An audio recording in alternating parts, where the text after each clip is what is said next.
तो जय हिंद एंड जय मां सरस्वती। आज हम इस वीडियो में मिलते हैं और आप सभी को इंग्लिश की स्टडी बताएंगे, क्योंकि मैंने एक पीसीएम यानी कि फिजिक्स और मैथ की स्ट्रेटजी बता दी एनडीए के थ्रू। बच्चों का कमेंट आया, भैया इंग्लिश का भी बताइए, तो हम भाई आप सभी के लिए इंग्लिश की स्ट्रेटजी की वीडियो बना रहे हैं। ठीक है, और आपको बेहद पसंद आएगी ये स्ट्रेटजी, मुझे पता है, क्योंकि मैंने यही स्टडी फॉलो की है।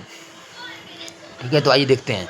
तो आपको पता है सर, इंग्लिश जो है एनडीए की जो इंग्लिश है वो कितने पार्टों में है? तो 3 पार्टों में। एक ग्रामर है, एक वोकैब है और एक रीडिंग है। सर तो ये 3 पार्ट हैं लगभग। एक ग्रामर है, वोकैब है, रीडिंग है। आपको ग्रामर कैसे तैयार करना है सर, वोकैब कैसे तैयार करना है, रीडिंग कैसे तैयार करना है, मैं बताऊंगा। और आपको सर किस प्रकार से पढ़ के चलना है। ठीक है मेरे दोस्त, तो आइए हम देखते हैं। सर ग्रामर की हम बात करें, अगर हम ग्रामर की बात करें भैया, तो ग्रामर में आपको पता है parts of speech, supporting error दोनों आते हैं। यानी पार्ट्स ऑफ स्पीच तो आपको भैया, पार्ट्स ऑफ स्पीच आपको जानते हैं। नाउन हो गया सर भैया, प्रोनाउन हो गया सर, एडजेक्टिव हो गया सर, यही होता है। नाउन प्रोनाउन एडजेक्टिव, वर्ब हो गया सर, एडवर्ब हो गया, प्रीपोजिशन हो गया, कंजंक्शन हो गया। ये क्या है? ये मेरे दोस्त भी हमारा क्या है, ये पार्ट ऑफ स्पीच है। पार्ट्स ऑफ स्पीच छांटने के लिए आ रहा है। मैं क्वेश्चन डाल दूंगा, हमारे टेलीग्राम चैनल ज्वाइन कीजिएगा तो मैं वहाँ पर क्वेश्चन डाल दूंगा। ठीक है, आप देख लीजिएगा। सपोर्टिंग एरर आएगा, सपोर्टिंग एरर में यही टॉपिक आते हैं सपोर्टिंग एरर में। या मेरे दोस्त भी, अब प्रीपोजिशन के सपोर्टिंग एरर आ जाए या किसी के सपोर्टिंग एरर आ जाएगा। सपोर्टिंग एरर में इसी के पार्ट्स ऑफ स्पीच के ही टॉपिक आते हैं। ठीक है, उसके बाद आपका सेंटेंस इंप्रूवमेंट आ जाएगा। इसमें सर वोकैब और ग्रामर दोनों का रोल होता है। उसके बाद आपका सेंटेंस कॉम्प्रीहेंशन आ जाएगा। कॉम्प्रीहेंशन के बाद मेरे दोस्त सेंटेंस, उसका वॉइस आ जाएगा। वॉइस अभी जल्दी ही एनडीए में आया है।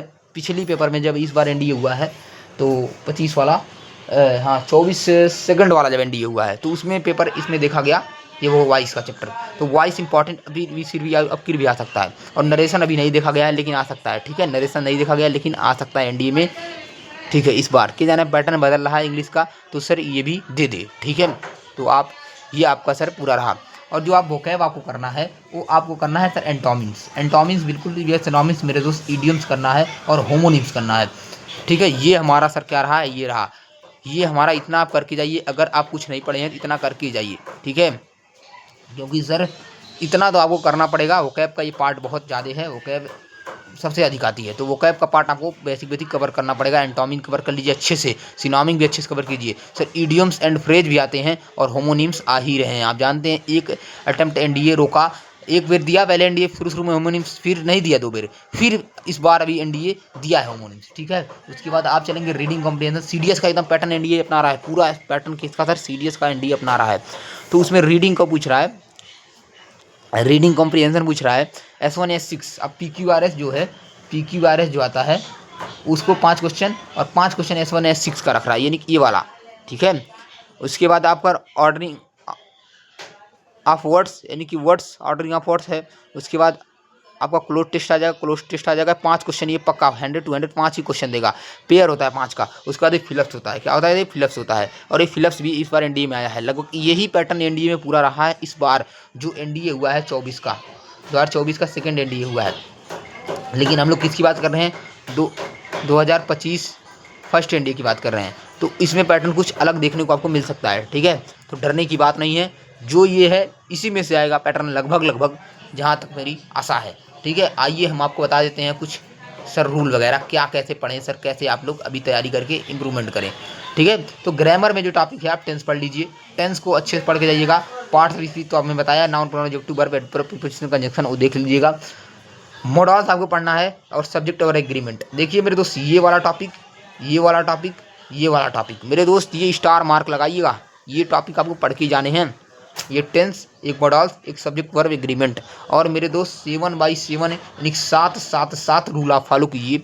100 to 100 आपके बिल्कुल 200 में से अभी भी मेरे दोस्त बिल्कुल भैया 150 नंबर प्लस पा सकते हैं। इतनी मेरी गारंटी है अगर ये 7 रूल यूज करते हैं। देखिए 7 रूल का मतलब क्या होता है, 7 बार रिवीजन, 7 बार मॉक और 7 बार सेम क्वेश्चन को सर देखना है। सिर्फ मेरे दोस्त क्या करना है, थ्योरी को सर बार देखनी है। यही सर बिल्कुल होता है, बस देखना है सर। इसे बोलते हैं सर, क्या बोलते हैं, माइंड में मैप बना देना।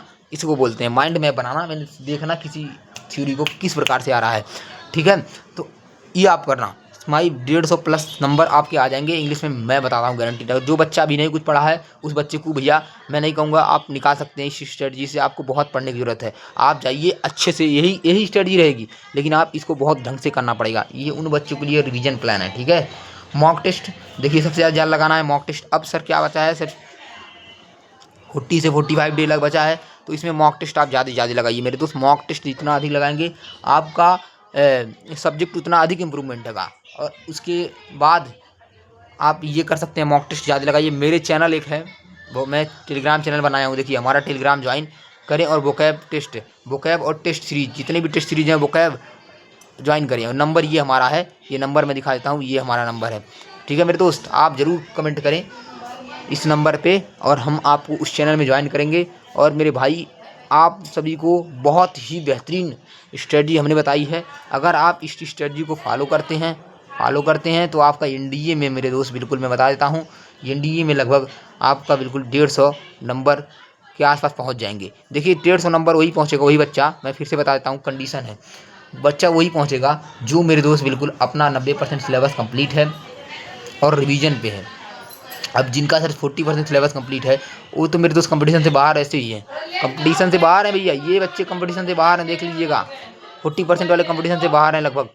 अगर और सब्जेक्ट में इम्प्रूव नहीं है, लेकिन फिर 40% से अगर 50% वाले हैं कंपटीशन में, 50% वाले हैं, क्योंकि 50% से लगभग किसी भी सब्जेक्ट का आपको पूरा होना चाहिए, एक सब्जेक्ट आप डिपेंड नहीं करके चल सकते, ठीक है। तो आपको आई हो बहुत पसंद आया होगा और मैं इस वीडियो को यहीं तक रखता हूँ, तो आप बहुत प्यार दीजिएगा वीडियो को। तो जय हिंद, जय भारत।